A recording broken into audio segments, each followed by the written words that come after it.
Welcome to Mavens of Data. This week we're speaking with Joe Dery, Vice President of Customer Success at Aera Technology. Joe shares all about decision intelligence, what it is, and how it gets you closer to showing causality. I hope you enjoy this episode.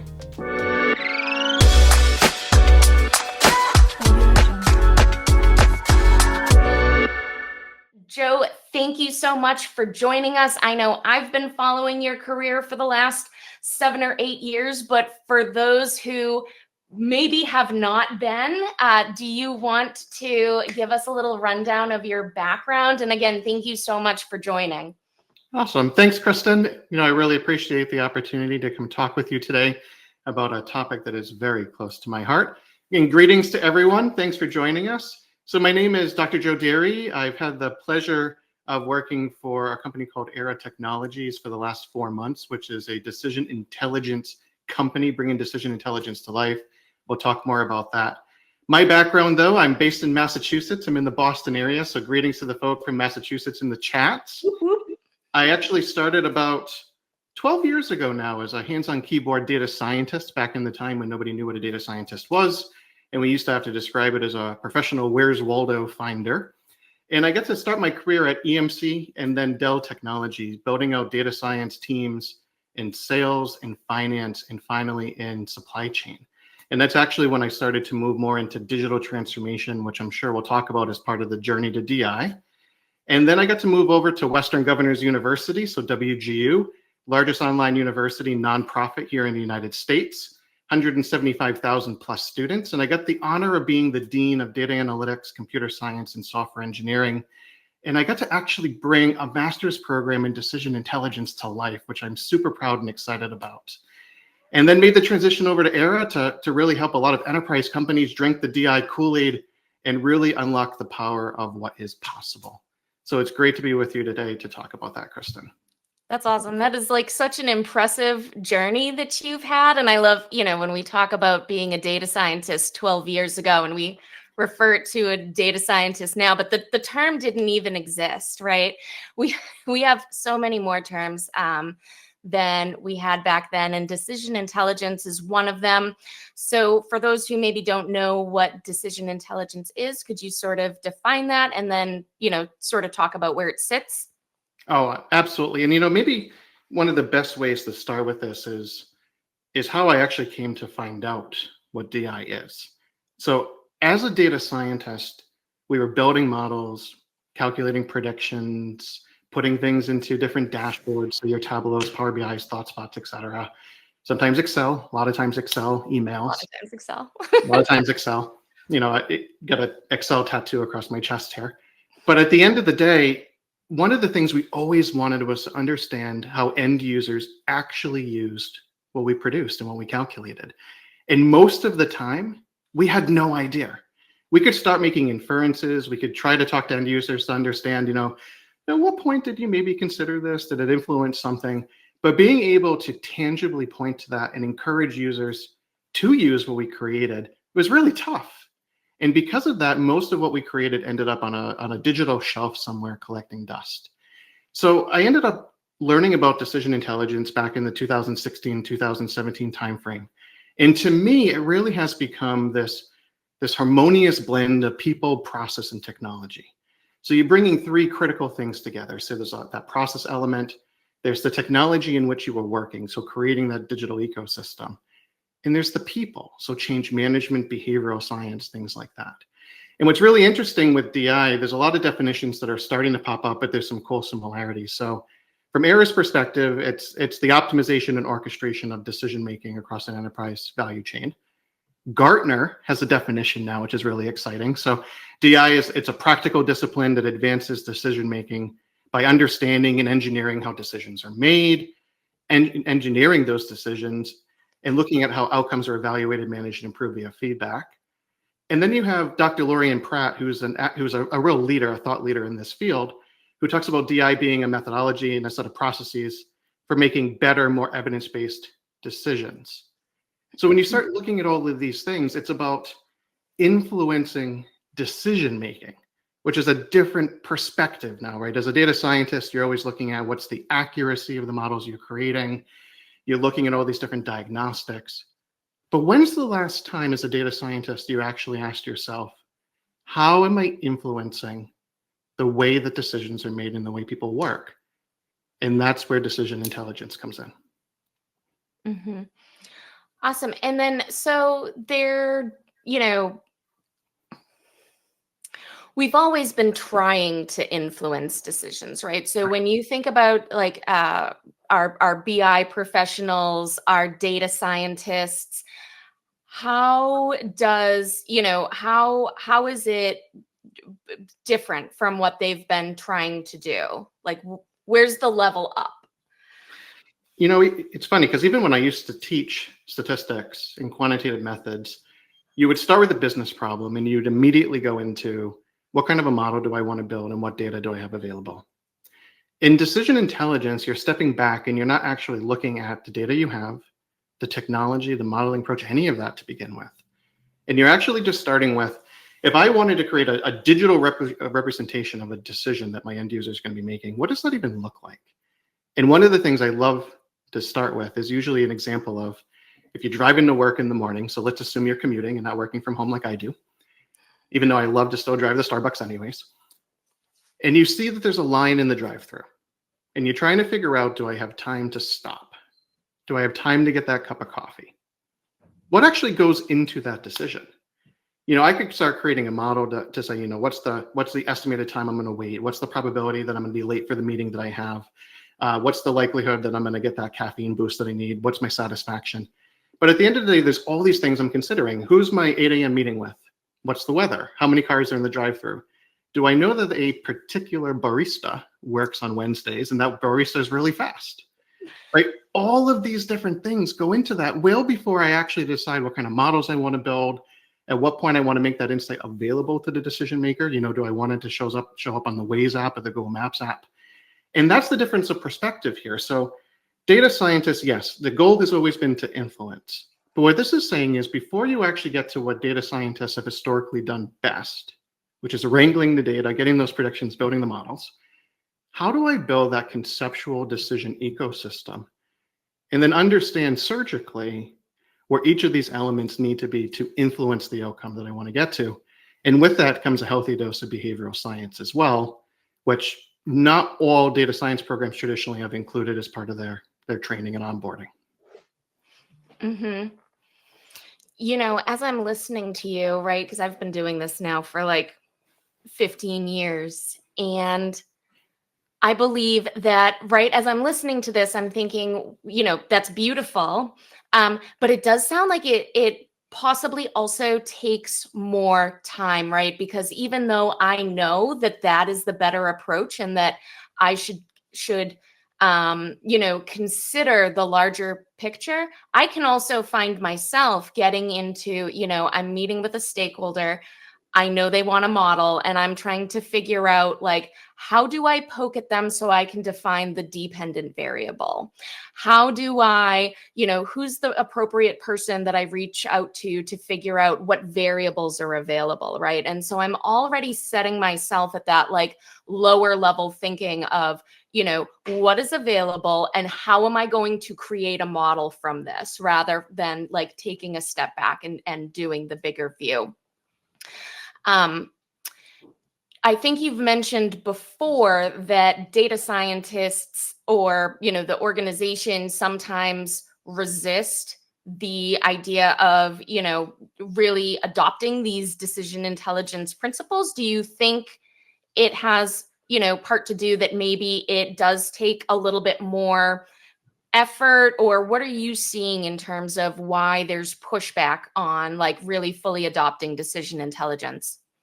That's a great question. And, everything that you're saying really resonates because, in any corporate or private ecosystem, you're going to have pressures for time. You're going to have executives on you. You're going to have stakeholders on you, and you're going to be under the gun to try to get something out. Mm-hmm. And as long as it's accurate, you feel like you're checking the box. Yep. But with decision intelligence, you're actually moving into a world of what I call effecting change, so creating change. And if your goal is not just an accurate model, but to actually change something, you're now playing a game of chess. And as most of us know, unless you're playing speed chess, right, that's going to take time. It's going to take a lot of strategy. I get on a lot of my calls and I have my trusty little Game of Thrones music box here that I play on some of these stakeholder calls. And you're trying to think long term, like, what is it that you're trying to do? And because of that, you will hit resistance, right? So you need to change the narrative to that of a transformation. The narrative cannot be about, I want to try to build X. It needs to be that larger, more lofty thing that you can get executive buy-off for, right? It's part of that journey, which will have many milestones. And some of those milestones will be building and deploying different things from the data science and data engineering perspective. It may also be process calibrations. There is a hefty process engineering and re-engineering component to influencing these ecosystems. There may not actually be a model in the initial deployment of what you have. So now you're talking about expanding that data science toolkit to have a healthy process mapping, mining, and re-engineering component. So something else to think about. And then as you're putting all this together, you also have the softer side, the softer sciences that are coming. Historically, when I started out, I would program till 2, 3 in the morning. I had to become a bartender and take improv training to be able to talk to people. And that's a true story. We can talk about. No, I remember you telling me about doing improv, and I thought it was awesome. I had to come out of my shell because I was used to the comfort of data. I was used to the comfort of math, of statistics. And when you start dealing more in that human element, there's a lot more grayness that's there. There's a lot more of that softer science. And when you start doing things like improv to get you, think about the agility of it, silence that inner voice, bartending to be able to bring down the social barriers a little bit and understand how to talk to people. Because when you're a bartender, anyone who sits down at the bar typically does that because they want to have a conversation. So bringing those elements into it. So you're talking to stakeholders now in a way where you need to be their partner. You're not just delivering an output. You're partnering with them to improve their quality of work. One of the things I talk to folks about, whether it's customers here at Aera or students in the past, is how do you reduce cognitive load under the decision maker? Again, it's not just about an accurate model. It's about making it easier to make decisions, making it easier to work, and then winning that support so they become co-authors, co-participants in this process with you. So one other thing that starts to pop up as a barrier is, even though you may know based on the data that your model is very accurate, great, high, every diagnostic's coming through, awesome. Your stats professor in college would be proud. You may choose to let end users deviate from that on purpose, right? You're going to give them the option to say, here's my recommendation, here's everything I know about it, but you make the decision. Mm-hmm. That's a hard thing to do because if you know from the data that it's accurate, you may have resistance to saying, but if I do this, it's going to take down the end result and I'm going to be held accountable for that.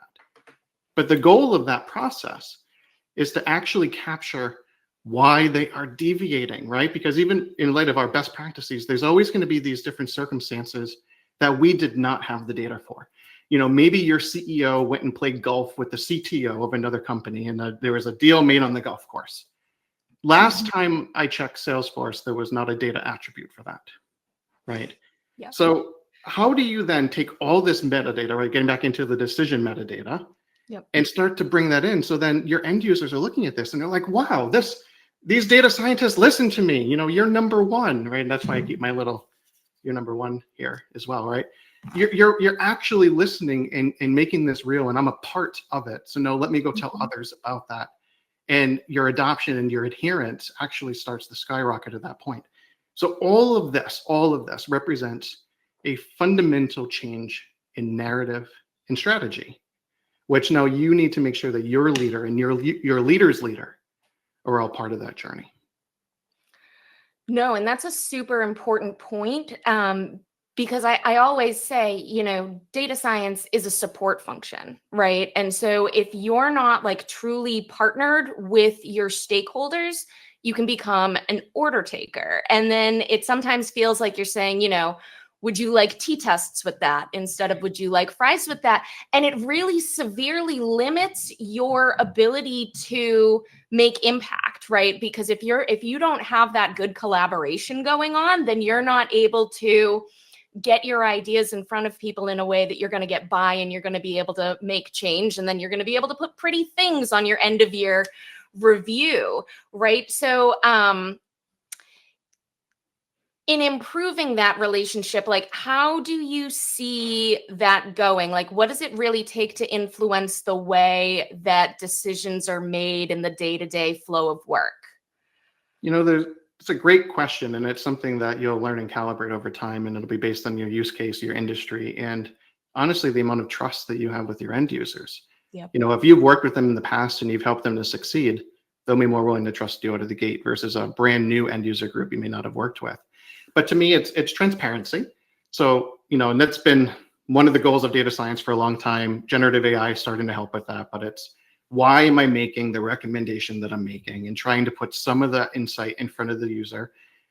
But that also then follows to how do I give them a mechanism to, again, deviate from what I've actually provided? And I got to be able to capture that. Being able to say, okay, I recommended 10, but the user wants to go to 15. And then triggering something in that process, again, in a way that's not going to increase the cognitive load, right? It's something that's going to be easy to do to capture why they increased it by 5. And the feedback back recursively into your team. Then you want to get in front of these end users on some cadence, maybe it's monthly, quarterly, et cetera. And you want to say, this is what you told me. I listened. Like one of the things I hit very early in my career in data science was, we had a brand as a team of not listening. You guys always walked in and you acted like you had the answer, right? And I'm sure all of us have at some point kind of came across that. This is a way to break that and say, no, this person is actually here to help me to focus on the things that really need my attention, to take things off of my plate that are more administrative or repeatable, and then to listen to me and to realize that they don't know everything and they want my help. So you also want to be careful with this, not to force too much change up front. So if you re-engineered a process, you may be very tempted to say, okay, we had 500 processes across the world, right? Everyone had a local variation. We got it down to 1, and we're going to deploy that. Like, you should put your tombstone up now. That's not going to go well for you, right? But teams are tempted to do that because, again, they want results. They want to be able to go to the executives, and they want to be able to say, we went from 500 to 1. But you got to be really careful with that because your users, you're going to trample them in the process. Like, I'd much rather deploy 50% of the new process and keep 50% of the original, listen to the feedback, and then in the next iteration, go to 75%, then 90%, then 95%. And over the course of, you pick your time horizon, you're able to get them, maybe from 500, you actually went to 3 because you realized there were 3 global variations due to custom laws or something that you couldn't overcome, or workers' councils or something else. So that is something else that you got to be careful for, all in building that trust as you create those co-authors and those co-participants, those co-sponsors, the co-exciters through this. Awesome. Yeah, no, and the trust is huge too, because it also makes me think about how, when I present results, sometimes we have, or, a lot of times I was building models where the results were correlated with the dependent variable, right? And they want to run off and they want to go and make changes. And it's like, hey guys, we have to test this. We haven't, shown causality, we've shown correlation. But I've heard you mention that with decision intelligence, it helps us get a little bit closer to really being able to talk about causality. Could you speak to that a little bit? Oh, happy to. So it even starts as early as the initial conceptual modeling of a decision when you're first building this out. So, you may be tempted to go right into build, but what I'm always advocating for is take time to do a conceptual activity. And there are different approaches that are out there. The one that I typically go to is, again, Laurie and Pratt's causal decision diagram, the CDD. Laurie, if you're on right now, I'm a huge fan of that. It's what I use all the time.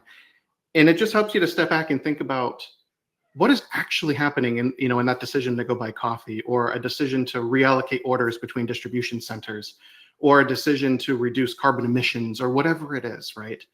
And to look at all those different breadcrumbs that are needed to make it, and then trying to connect them to understand which domino leads to the next domino. So you're conceptually starting with, what dominoes do I need to push to be able to get to the end result that I really care about?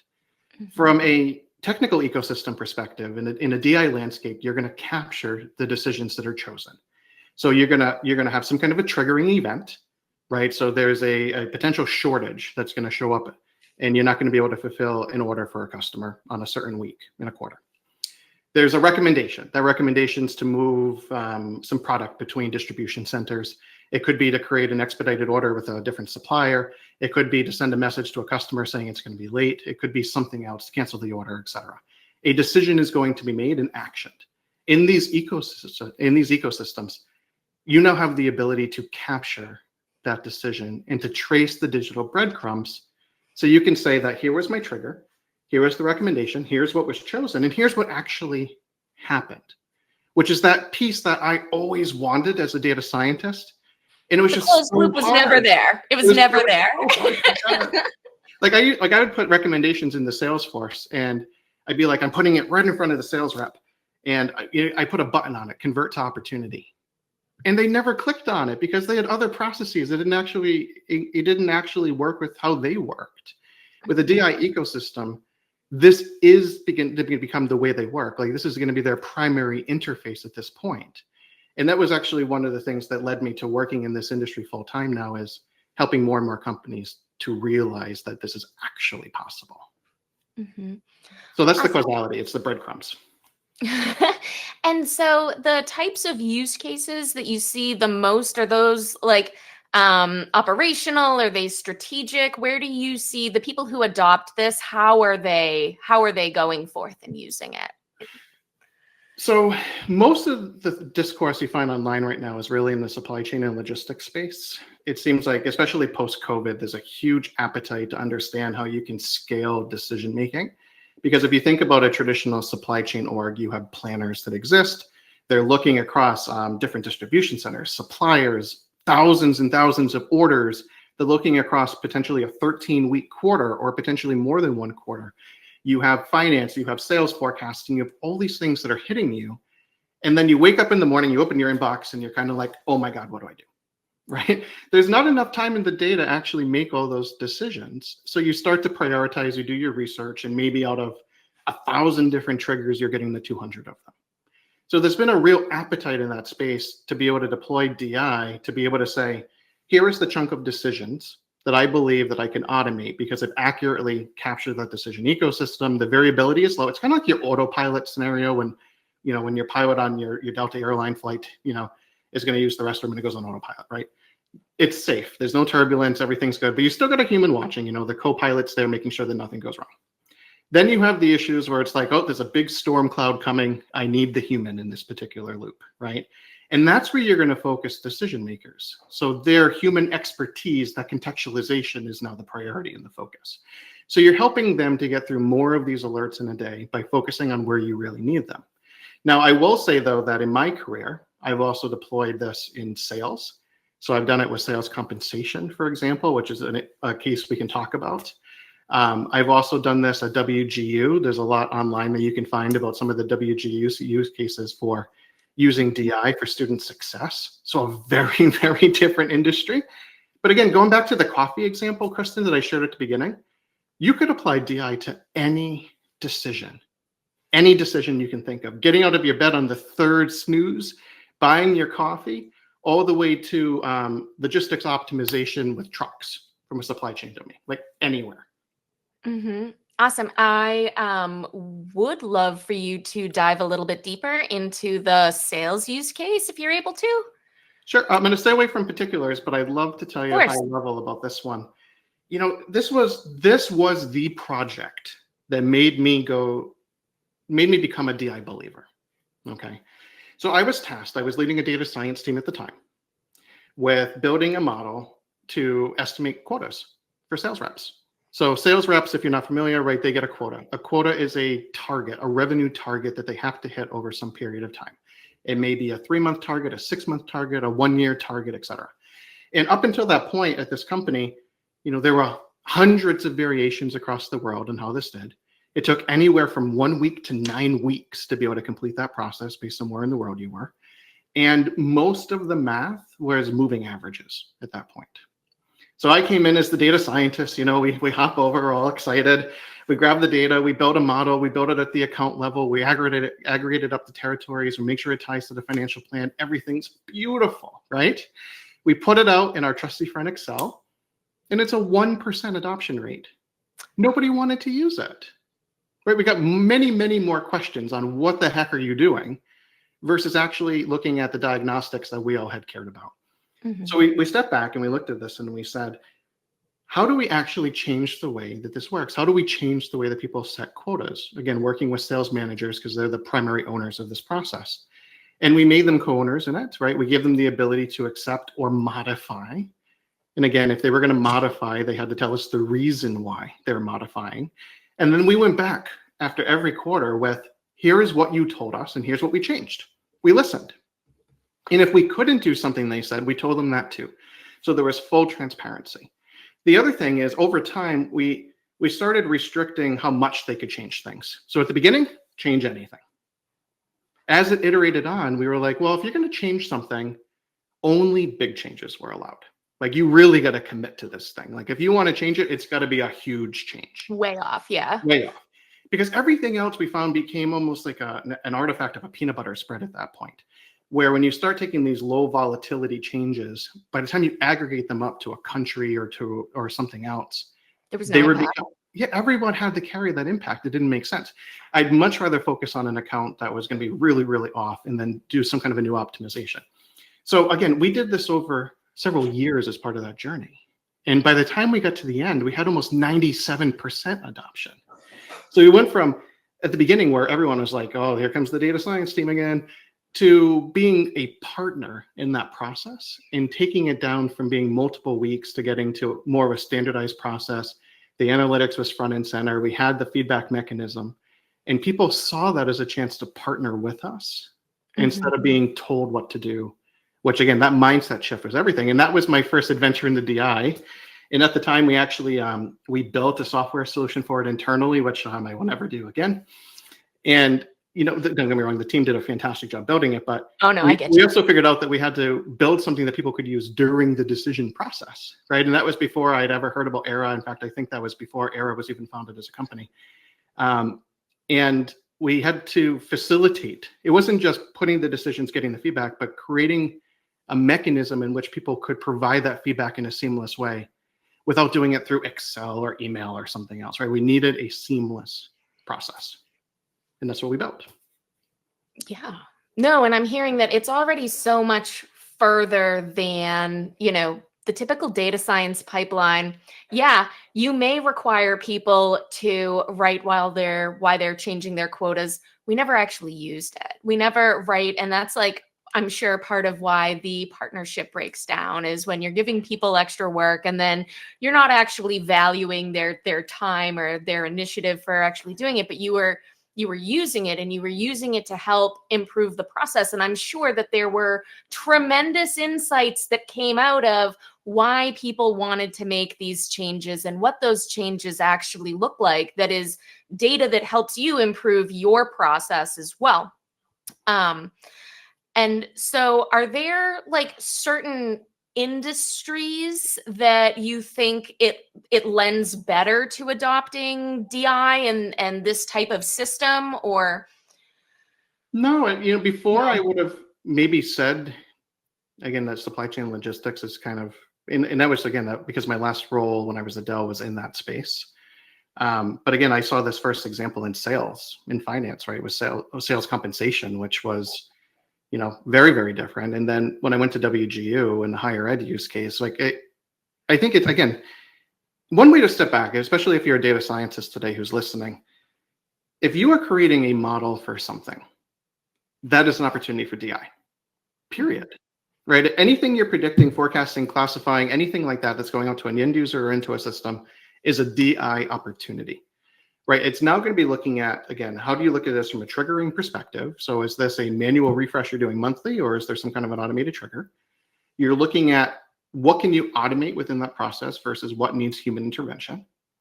You're creating a mechanism to capture the decisions that are made. You're looking at the trail of breadcrumbs to the outcome, because in a lot of these systems, you're now facilitating action as well, right? You might be writing back to an ERP system. You may be writing back, so your an order management system or a CRM or something, right? You're actually doing the thing, which is making your end user even happier because now they don't have to go to 3 different systems to enact what you're recommending. And then you're seeing what actually happens. Did that solve my challenge? Did it minimize margin? Did it increase customer satisfaction? Did it have the impact on quotas that I was expecting? It's completing the loop that the data scientist is really charged with. But what we're also seeing from this now is the emergence of new roles in the data science team, which I know you and I had chatted about before. These new roles are so critical because a lot of academic programs have not caught up with this yet, which is why I was so happy at WGU to launch it. It's a concentration in decision process engineering within the master's in data analytics, where you start to bring in decision intelligence, you bring in process engineering, and you bring in this project management, these competencies, right? So you're bringing in that side of it, along with all the data science know-how. So you're getting decision intelligence architects, decision architects that are popping up. So it's somebody who has control of that ecosystem. So they understand the technical, but they also understand how to step back and whiteboard a decision. Like they can move the Post-its around, they can have that interaction, and they can start to understand, what am I ultimately trying to do, and what do I need to assign back to the data scientist, to the data engineer, to the process engineer to be able to do. You're also getting decision scientists that are emerging, similar, but these folks are starting to look more on that behavioral cognitive side. So they're looking at things like nudge theory, which we can talk about a little later if you want to. So how do you start to influence decisions within the ecosystem? So instead of just giving them the ability to deviate, what else do you do? How do you get users to get to that 97, 98% adherence rate? And it's this combination of all these new skills that are popping up that is really unlocking this across industries. Like I'm hearing about it everywhere in the enterprise, Kristen, which is what's so exciting to me. Yeah, no. And what I'm hearing too is because even 10 years ago, I remember us talking about, the right offering at the right time. And it was so difficult because we could look at, if you had a good setup of data, you could look at the customer journey, but then you just had an idea of how long it was taking people, you weren't able to really play with that to figure out, when you should target someone or, what that might look like. So does decision intelligence help you sort of get to that piece, that when to act? Oh, absolutely. And that comes back to that conceptual map. You need to understand, again, what domino to hit at what point in time. So an insight that comes 2 dominoes later is 2 dominoes too late. So if you need to get it into the moment of a decision, which is day 3 of week 4 of Q4, that's identified as part of that decision intelligence architect conversation. Like that is when the decision making is happening. That is when I am in the car making the decision whether or not to pull into the driveway. And you are then building an ecosystem. You're orchestrating an ecosystem to make sure that your insights and your recommendation are getting there to that decision maker in a way they can consume at that moment in time. Like that is not an easy task to do. No. As I'm sure many of you listening are kind of like, good luck, Joe. Like how are you going to do that? And the beautiful thing is that there is now technology out there to do that. And it's one of the reasons why I ended up here at Aera, is to be able to bring that to life. So you're not trying to manually build this, but there are ways to do it now, right? And you're going to understand, well, if I'm 2 days too late, is it even worth sending that insight anymore? Like you're going to ask those questions, and the answer is probably no, it's not. Instead, it's going to feed back into your team, and you're going to have that conversation around, well, what do I need to do to get in? Do I need to find a carrier pigeon? Do I need to, have a drone show up at their house with a Domino's pizza? Like, what do I need to do? And that's actually one of the reasons why in these projects, the modeling component, the building the algorithms, actually becomes a very small percentage of the overall project, even smaller than what we had seen before.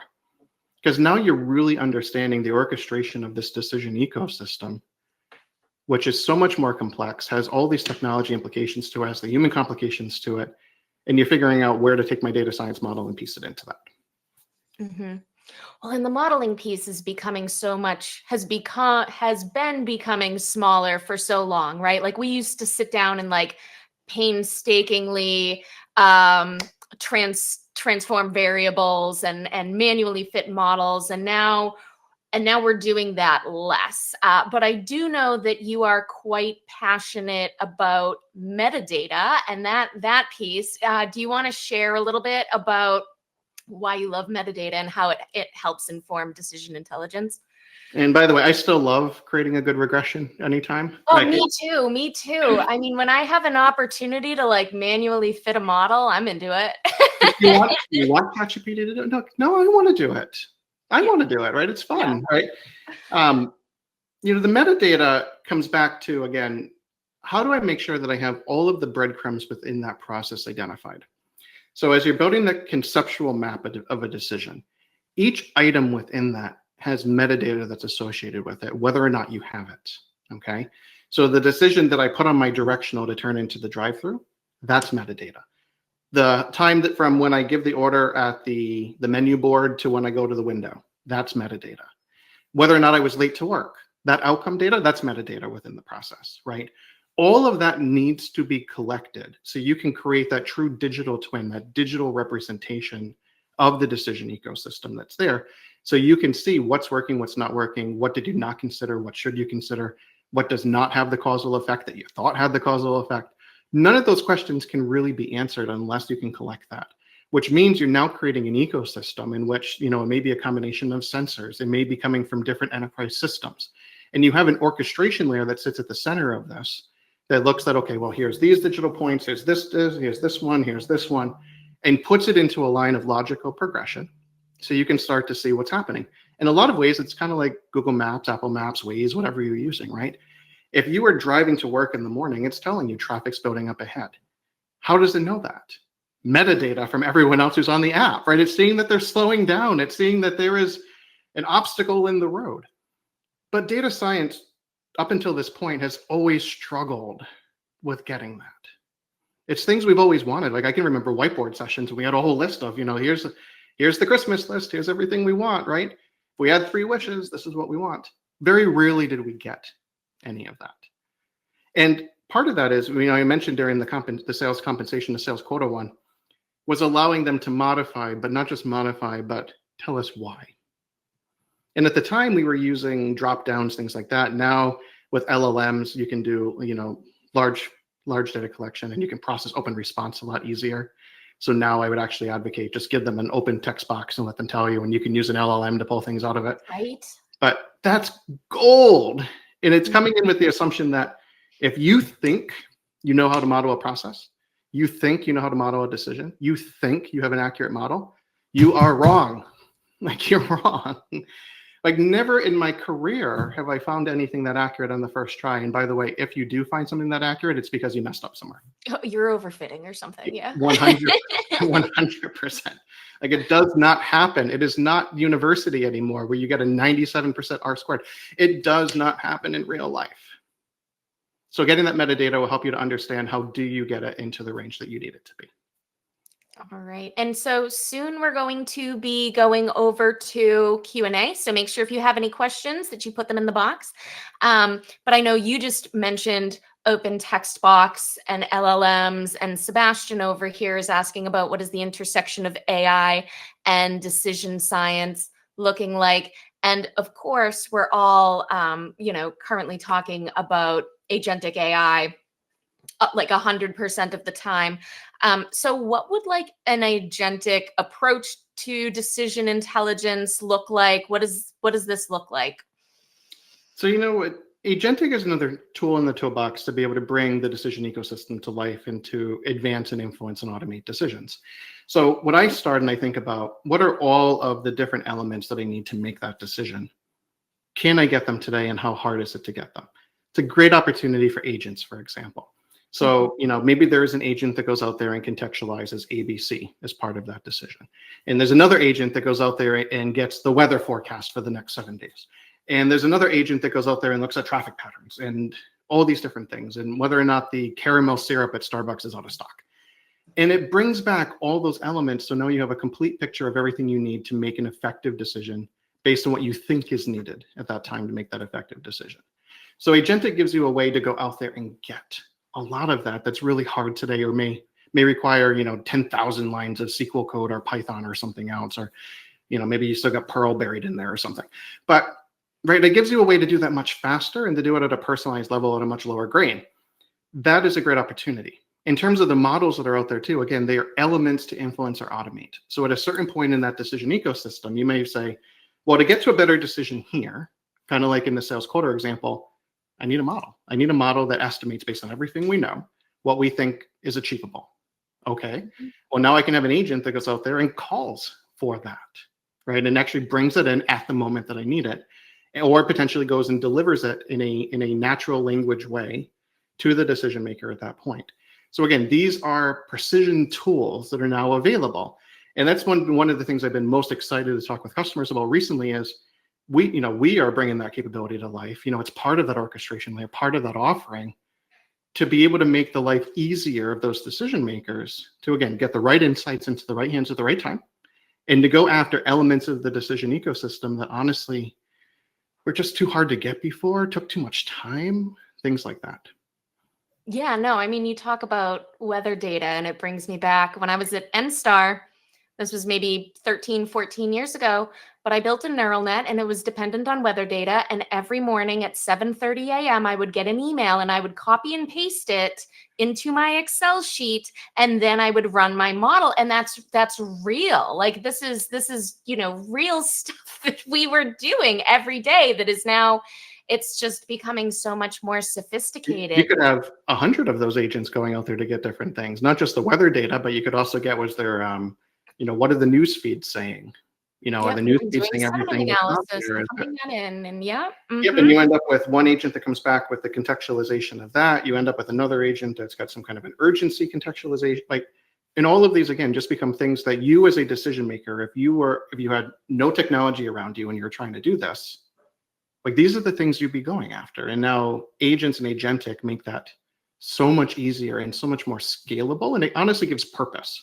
Because the other thing I've been seeing with agents and agentic and all that jazz is it's been a bit of a tsunami, leaving a trail of destruction in a lot of ways, right? There's an agent there, there's an agent here, there's an agent over there, there's an agent under my desk. There's a bot going off the rails somewhere. I'm an agent, like Agent Smith from the Matrix. And the question is, how are these things being orchestrated, and what's the purpose? What's the intention of what you're trying to do? And by deploying these things as part of that decision ecosystem, as part of, again, I mentioned Lorian Pratt's CDD earlier, that causal decision diagram, go Google it. It gives purpose to what you're doing. So now when you go back to your stakeholders, to your executives, to your leaders, you can talk about that purpose as part of the narrative, as part of that strategy, as part of that transformation that I mentioned at the beginning. It's not just a shotgun spray of, we have agents, great, but we did it. How did it do? Don't know. I can remember back in the early 2000s when we first entered data science, right, Kristen? Just being you had a model running was the checkbox at that time. You could pass your goal 100%. annually by just saying, I have 12 models that are running. Mm-hmm. That doesn't work anymore. I remember being asked, how many models have you put in production? Yeah, one of my favorite interview questions used to be too, when folks would first come out of school, I would ask, how many production models do you think we deploy in a year? And this was when I was at EMC. And they would start doing all these calculations, like I'm asking how many light bulbs exist in Canada. And I'm like, no, it's not a question like that, realistically. And they're like, they say 200, 300, 400, because again, they're thinking about at university how quick and easy it is typically to create these models, get them deployed, et cetera. I would have guessed 6. 6 would be an exceptional year. It was usually 2 to 3 if we were lucky. It was across an entire team. What are we solving? Yeah. And I would tell them that, and they would look at me and say, so what do I do the rest of the time? And I would say, you change the way people work. These are living, breathing things. These are children that you're raising that are going to grow up and go to college and get a pension. And these models, these processes become living, breathing things. And in decision intelligence, I think really, really enforces that even more. And now as we start to see this bleed more and more into higher ed, Gartner's paying a lot of attention to it right now. Check out David Pidsley. He writes a lot about this on LinkedIn from the Gartner perspective. I'm hoping that opens the eyes of a lot of folks that want to go into this field professionally and helps them to realize what it actually takes to, again, effect change. Mm-hmm. No, totally. And so if somebody is looking to think more decision intelligently themselves, what sort of advice do you think you'd have for them? I think it depends on where your opportunity areas are. So again, for me, when I wanted to go into this, I needed to learn how to talk to people. fundamentally. Like I mentioned, I was a programmer. I still like programming. I am a major introvert, even though I hide it. I am extremely introverted. Yeah, exactly. So you got to find a way. So like for me, it was taking improv lessons. So I did that for 13 weeks initially in Improv 101. I became a bartender on the weekends, like things that pushed me out of my comfort zone.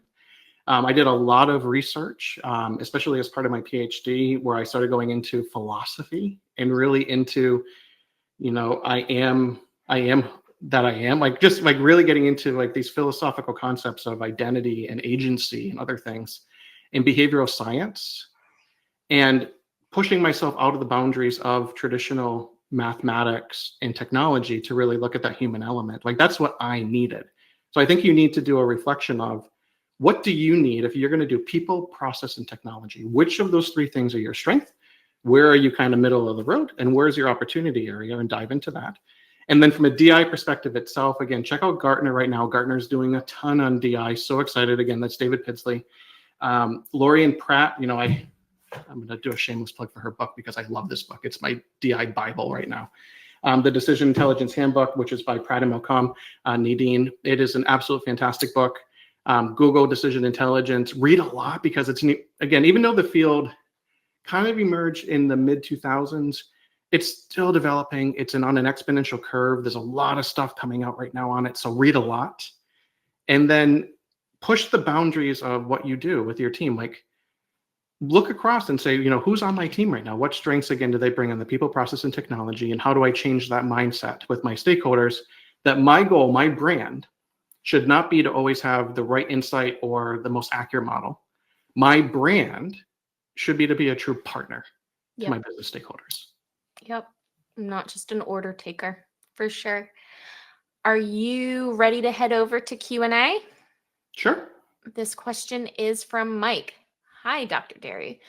I just finished the pre-specialization at Western Governors University MSDA program. How can I best self-study DI and decision process engineering besides Lorraine Pratt's book? So again, when I think about it today and the way I designed that program, process engineering is a big component of it. So again, you can check out things like Udemy. There's a lot of other sites that are out there. Look for process engineering. So that's going to consist of things like process mapping, mining, reengineering. Dust off Six Sigma. Like go get a yellow belt, go get a green belt.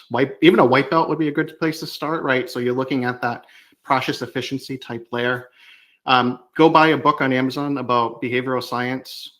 Again, you don't have to go deep into someone who's getting a PhD in behavioral science. Like just, what are some of these things like nudge theory? So I mentioned that earlier. So nudge theory was a behavioral science theory that came out from Richard Thaler and Cass Sunstein. There's a book that's not crazy psychology. It's readable. Like just don't read it before bed. That's probably the best way I'll put it.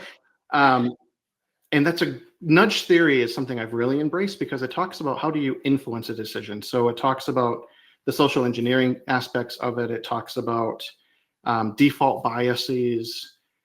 It talks about just how do you present a choice in such a way that it becomes more likely that a user will select it, for example. So it's all about influencing it and making sure that you know what that line is between influence and what's the word I'm looking for? And manipulation, right? Which you never want to cross. You want to make sure you understand what that line is and you never want to actually cross it. So that's a great book to check out. And then honestly, just follow a lot of the blogs right now. Again, it's Gartner's Magic Quadrant is going to come out at the end of this year, the first Magic Quadrant in DI. And I think there's going to be a ton of literature that's going to follow that. So just check out the hashtags on LinkedIn, on social, and just stay close to it. Mm-hmm. And is that different than the book Nudge? If it's by Thaler and Sunstein, I think they have two books right now that talk about nudge theory in particular. I'm trying to think because I read that about 10 years ago. And yeah, it was the first time that I had really looked at being better at motivating people to do But you're not trying to influence to quite the same level that social media is trying to, but there is something like, for example, how much more likely do people select defaults, or how much more likely do people select the first value in a pick list? Yeah. So like one of the things I used to do with my data science team is we would actually randomize the pick list items because overwhelmingly people were more likely just to tab through and choose whatever the first thing in a dropdown was, because the thing they prioritized was speed, because they were drowning in things to do. Yep. So by randomizing that at different points, you could actually see how much of an influence human behavior in itself played in selecting a decision versus them actually trying to understand the decision itself and make the best one. Well, right. Just like if you're in a room and somebody picks one option, the next person is more likely to pick that. And it's basically, Social biases are huge. a lot of this is almost the exact opposite of how you'd want to set up a statistical survey to be Well, that unbiased. reminds me, Cassie Kozarov is another one to follow as well, right? So Cassie was, I think she was the first decision scientist at Google. She is a phenomenal person to follow. She's got some free content that's out there too, and decision intelligence, highly recommend. Yeah, definitely. And so speaking about that, sort of ties in, what ethical frameworks should organizations consider when building DI systems? So you're going to get hit with the same things that you do in the AI space in terms of transparency. What data are you using? Depending on which country you're in, you got the EMEA, sorry, the European regulations that are there. A lot of countries have those. Any kind of data that you're using is going to be looked at, right? You may have workers' councils that are going to get engaged as well too. So the same things you get used to as a data scientist, you're going to see here. The next thing is, like I was just talking about with nudge theory, is as you're designing to influence, you're now going into a whole new realm where you need to be very, very careful not to manipulate. And you need to understand what that means. So it may mean bringing somebody who understands human behavior onto your team, like convincing your boss, or if you're a leader who's listening, hiring a behavioral scientist or behavioral psychologist onto your team to help you with that. Like, these are not, for the most part, things that you're going to get a course in a traditional data science or statistics program on, where you're going to get the one-on-one on going beyond AI and data ethics. Right? You need to go beyond that now into the human aspect of it. The other thing you're going to realize too, as you start collecting a lot of this decision metadata, is you may realize the cognitive and unconscious biases that exist in your decision makers that they may not even know. They may be biased, in extreme circumstances in a way that may be illegal, and they may not even know it because, one, it's been unconscious, and two, there's never been data to prove it. So you may find that you need to work with managers to say, okay, well, when this information pops up, what do I do? How do I move this into development plans? At what point do I need to bring HR, human resources, in? Because you're going to start realizing that, again, we as human beings are flawed, we are complex. And a lot of the data on what we do doesn't exist. When you start putting these systems in place, it does. Right? So it's just something to keep in the back of your mind, that uncovering those types of insights is not uncommon. Okay, we have a question from Daniel. How much do you rely on predictive modeling to steer decision making? In other words, do you develop tools to simulate a variety of processes or outcomes to guide decision makers rather than packaging data into fact tables and operational reports? Depends on what you're trying to influence. So if a model, so ML AI is going to help you because you need a prediction, you need an estimate, you need a classification to make a good decision, well, then you're going to have to rely on it. In other cases, I've seen processes where there's no AI or ML whatsoever. It's heuristics based. And I saw that in the chat earlier too. Heuristics, so these are more rules-based systems. It may just be that the actual thing that your business needed was just an orchestration of the decision-making. Like, all the data you may need actually already exists. That's a win, right? It is not a loss that your data science team doesn't have to build a model. Like, I used to love when a use case would come in front of me and I could find a way to do it that didn't include a model, because if it included a model, I had to explain it. You had to go through the ethics boards, as we just talked about, all these different things, the workers' councils, get in front of them, try to explain what a neural network does. If you could do it just through process with data that already exists, like, congratulations, like, go get a drink. Like, that is awesome. Good job. Right? Not my experience. But I get you. But again, it just comes back to what do you need? Like, what do you need to make a more accurate decision? And that's what you're going to rely on. Don't engineer it, right? Over engineer. Principle of parsimony, less is more. All right. You can also the other thing, you can also test in these ecosystems. So when you do stand it up, you can do champion challenger testing. You can do A/B testing to say, okay, well, in this one I'm going to try this, and this one I'm going to try this. And you're testing that with real decisions. And because you've tied all the breadcrumbs together, you can see the domino effect. you now have a much better way to go back and do controlled experiments like that in a way that's been very challenging in the past. I think I could spend my whole life just running A/B tests and analyzing them, and I'd be fine. It's like the Sims, but better. Right? What? It's like the Sims, the video game, right? When you Yeah. try to see, or when you're playing, what was it, Roller Coaster Tycoon, and you're like, if I put the bathroom here, what's the effect it's going to have versus if I put the bathroom here, right? And I could probably find a way to gamify it. Yeah. Okay, this is from Raphael. Hello, Joe. Thank you for the session. I learned more than I bargained for. I recently got a role as a data analyst at a startup fintech in the client experience department. What would you expect from me if you were my boss? Oh boy, we're gonna have a one-on-one, Raphael. Here. Congratulations on the new role, though. That's awesome. Congrats. When I think client experience, to me, it's one, when you first come into that, you need to baseline where you are. Understand, if customer health is part of your experience, you need to understand it. You need to look at that, at any data that's available there, figure out if you need to go collect it. Do you need to do an NPS study with your customers? Like, how do you just get that baseline of where am I today? And then once you have that, you start segmenting those customers into, well, what do I want to do with them? This group of customer, they're not as happy as they need to be. I'm going to spend more time with them on A, B, and C. This other group of customers, they're ready to expand and try new use cases. So what does that mean? And you're going to come up with these strategies. So as you go into this role, try to understand and baseline where you are. And then don't try to boil the ocean. Segment your customers in a way, your clients that you're assigned, into what they need based on where they are, and then develop strategies for it. There's a great decision intelligence aspect to this too. Again, look at how decisions are made with your clients, like try to understand, what do you need to influence? Are there things you can automate as part of this? I try to apply DI principles to everything that I do. So congrats on the new role. Congrats on the new role. Yeah, no. And this is, perfect that you're showing up and listening to other data professionals, and you're going to hear so many just like good nuggets about how people with more experience are thinking about the space. And, it's going to really help you keep up. Because I feel like the first 5 or 6 years of my career, I was sort of, I don't know, I didn't have a network on a social media platform, right? And so I was using the same techniques 6 years later. I think when I left Vistaprint in 2017, I interviewed at a company, and they were like, oh, why didn't you use XGBoost for this? And I was like, well, I hadn't heard of it. Right? But so by being around, you're aware of the techniques and the challenges that people are thinking about. And so you're in the right place. So that is all we have time for. Joe, thank you so much for joining. This was a fantastic conversation. I thoroughly enjoyed it.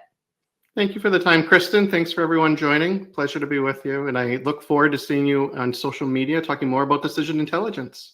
Yep. Make sure to follow Joe on LinkedIn. And thank you, everyone, for coming. I hope to see you again next week. And see you soon.